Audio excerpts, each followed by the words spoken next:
আপনি জন্মেছেন একটা দেশে, সারা জীবন সেই দেশেই বড় হচ্ছেন, কাজ করছেন, পরিবার গড়ছেন, কিন্তু সেই দেশের এক টুকরো জমিও আপনার নিজের নামে কখনো হতে পারে না। শুনতে অবিশ্বাস্য লাগলেও এটাই বাস্তবতা চীনের মানুষের জন্য। চীনে জমি নামের জিনিসটা পুরোপুরি ব্যক্তিগত মালিকানায় যায় না। দেশের সব জমি মূলত সরকারের, আর গ্রামের ক্ষেত্রে থাকে স্থানীয় গ্রাম সমিতি বা কালেকটিভের অধীনে। আপনি যতই টাকা পয়সা উপার্জন করুন না কেন, কোনো এক টুকরো জমি কিনে সেটাকে একেবারে আমার বলে বুক চাপড়ে দাবি করার সুযোগ সেখানে নেই। তখন প্রশ্ন ওঠে, এত বিল্ডিং, এত স্কাইস্ক্রেপার, এত ফ্ল্যাট বাড়ি, এসবের মালিক তাহলে কে? আসলে সেখানে জমি আর বিল্ডিংকে আলাদা জিনিস হিসেবেই ধরা হয়।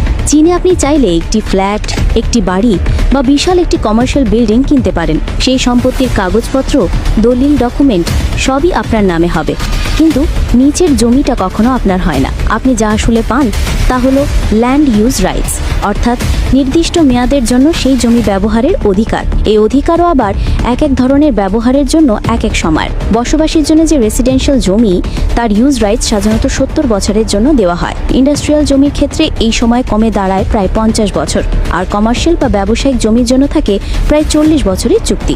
এই সময়ের মধ্যে আপনি সেখানে ফ্ল্যাট বানিয়ে থাকতে পারেন, ভাড়া দিতে পারেন, ব্যবসা করতে পারেন, কিন্তু আইনগত দিক থেকে জমির চূড়ান্ত মালিকানা থাকে সবসময় সরকারের হাতেই।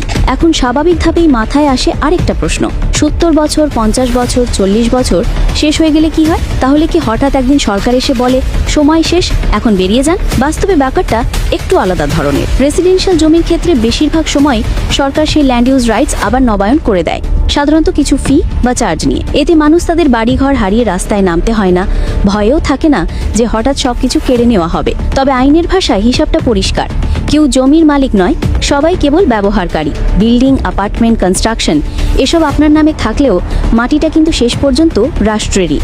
সহজ করে বলতে গেলে চীনে একজন মানুষ বাড়ির মালিক হতে পারে, কিন্তু জমির মালিক হতে পারে না। পৃথিবীর অনেক দেশের জমি আইন থেকে একদম আলাদাই ধারণাটা আসলে তাদের রাষ্ট্র ব্যবস্থারই একটা অংশ।